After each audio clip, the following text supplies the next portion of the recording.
వీడియోని పూర్తిగా చూడండి. అందరికీ చూపించాల్సిన బాధ్యత మీది. ఫస్ట్ అయితే ఒక లైక్ కొట్టి పూర్తిగా వీడియో చూసాక కామెంట్ చేయండి, మర్చిపోవడం. ఇవాళ ఆనందం అనుభవిస్తాడు, మన 4 సంవత్సరాల తర్వాత ఆయనే బాధపడతాడు. నీలాంటి యూజ్లెస్ ఫెలో తప్ప ఎవడు అలాంటి మాట అండు. ఏం మాట్లాడతారు తెలుసా నీకు? ఇంతకుముందు ఏం మాట్లాడు చూసారా? నాకు అర్థం కావట్లేదు, ఇంకా జనానికి ఏమర్థం? ఇక మొదలెడదామా? బ్రహ్మాండంగా ఉందండి ప్రభుత్వం, అద్భుతంగా ఉంది సార్. ఇప్పుడు పడింది, అందరూ పడలేదు అంటున్నారు, నాకు పడిపోయింది సార్. ఓకే అద్భుతమైన ప్రభుత్వం ఇది, అమోఘమైన ప్రభుత్వం ఇది. ఇక్కడ మాడిపోతుంది. ఏమైనా మిరపకాయలు కదా బాగుంది. బ్రహ్మాండంగా ఉందండి. చంద్రబాబు నాయుడు గారు ఇంకా 40 సంవత్సరాలు ముఖ్యమంత్రిగా ఉంటారు. నిన్ను కొడతనప్పుడు చెప్పావా, కొట్టక ముందు చెప్పావా? పితుహు అని ఎందుకు అలా అరుస్తున్నావు? ఒక్కటి మిస్ అయింది. ఏమయ్యా ఒక్కటి మిస్ అయింది. డబ్బా, ఈ డబ్బాలు కొట్టుకునే కార్యక్రమం తీసుకోవట్లేదా? అయితే ఏమైంది అన్న? ఎస్ మీరు మార్చ వేసేవాడెవడు, వేయించుకునేవాడెవడు? రాష్ట్ర ప్రజల గుండెల్లో ఉన్నటువంటి వ్యక్తి. నీ బుద్ధి అర్థం కావట్లా? ఇడెవడండి బాబు, ఆ నాన్నే అదమని చెప్పేసుకుంటున్నాడు. ఆయన గురించి ఆయన తెలిసినంత మనకు తెలియదు కదండి. మరి ఆమె అట్లనే నవ్వు నాయన, మాకు అభ్యంతరం లేదు. ఎందుకు ఆనందం అంటున్నా? మన ఊరు పారంబోకుల్లో నెంబర్ 1 పారంబోకురా నువ్వు.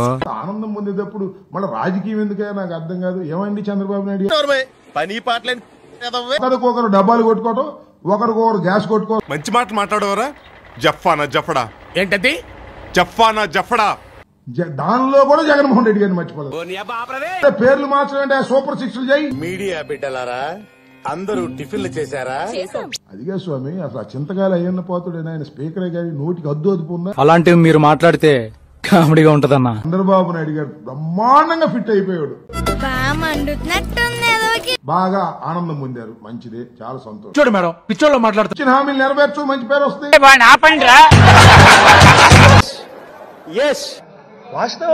నువ్వు చెబుతున్నావు నాకు బాగా ఫ్రెండ్. నువ్వు ఏడుస్తున్నావో నవ్వుతున్నావో నాకు అర్థం కావట్లేదు. అన్ని మళ్ళా మారుస్తాం, మేము రావడం ఖాయం.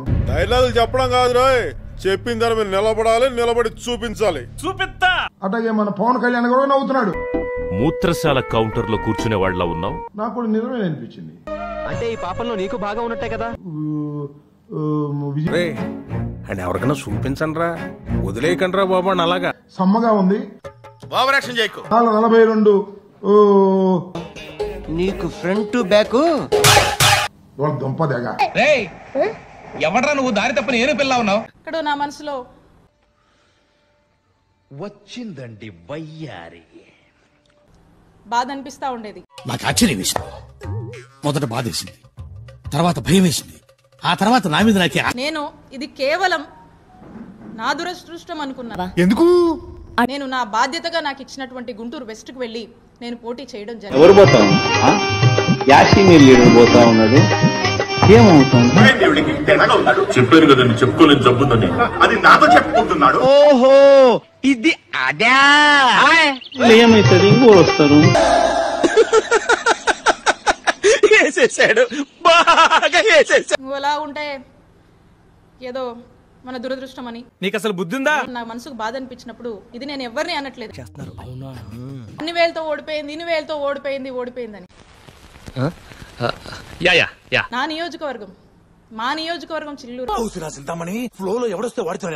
ఏదో అని మనం అనొచ్చు, బట్ ఎవిడెన్సెస్ లేవు కాబట్టి. అరే దొంగలని మీరే భలే ఒప్పుకున్నారా? 2024లో ఏమైందనేటువంటి విషయం మొత్తం లాగేశారు కదా, ఏమీ లేదు అక్కడ. క్రమశిక్షణ కలిగిన వైఎస్ఆర్ కాంగ్రెస్ పార్టీ కార్యకర్తగా నేను క్రమశిక్షణ కలిగిన వైఎస్ఆర్ కాంగ్రెస్ పార్టీ కార్యకర్తగా నేను మనం ఎప్పుడు గెస్ట్ హౌస్ లోనే 2019లో అధికారంలోకి వచ్చాక ఇది ఎప్పుడు పెట్టారు? మీ అందరి గురించి నేను ఆలోచించినప్పుడు వెరీ గుడ్. నా బ్లెస్సింగ్స్ మీకు ఎప్పుడు. గెలుపోటముల గురించి మీరు మాట్లాడుతున్నారా రాజశేఖర్ గారు? దెబ్బలు ఎక్కువ పెడతారు, దెబ్బలు ఎక్కువ కొడతారు. మీ అందరికీ తెలుసు. మీ ఫేస్ చూస్తేనే తెలుస్తుందిరా, నీచ్ కమీన్ కుత్తేలు మీరేనని. అవును బాబు. మంచి చేసి మేము ఓడిపోయాం. కొడతారేంటి? ఎందుకు కొడతారు సార్? వీళ్ళకు మంచి చేసి మేము ఓడిపోయాం. ఎవరా మీరు? టెక్నికల్ గా మాట్లాడితే రకరకాల కారణాలు ఉన్నాయి. అంత లేదమ్మా, నేను అది చెప్పలేను. నేను ఎత్తుక్కుంటూ మేమే వస్తాం. మా నాయకుడు ఏం చెప్తే అది క్రమశిక్షణతో చేయడమే మాకు తెలుసు. నీ కొత్త మూడు లిక్కర్ ఫ్యాక్టరీ మూసేస్తాం చూడు, దాని వల్ల వచ్చేది 10 కోట్లే. మంచి చేసి మేము ఓడిపోయామని మేము గర్వంగానే చెప్పుకుంటాం. అలా అయితే హ్యాపీనే. స్పష్టత ఇవ్వాల్సినటువంటి బాధ్యత నాకు దొరికినందుకు నా అదృష్టంగా భావిస్తాను. జ్ఞానం ఉందో, ఏమి బుద్ధి ఉందో, ఏమి బుర్ర పని చేస్తుందా, పని చేయడం లేదా, నాకైతే అర్థం కాదు. గెలుపు ఓటం అనేది సహజం. ఇక్కడ కూడా వరుసగా మనం ఓడిపోతూ వస్తే నువ్వా ఆ చిలకలూరుపేట నియోజకవర్గానికి మా నాయకుడు దీవెనలు. కంగ్రాచులేషన్స్. Thank you. నా బాయళ్ళకు అనుకున్నా. ఏంది ఎందుకు నీ ఎన్ని ఎందుకు బాగా చేసుకుంటున్నావు కదా? నేను గర్వంగా చెప్తా ఉన్నా. నాతో పాటు మిమ్మల్ని కూడా బొక్కలో వేస్తా.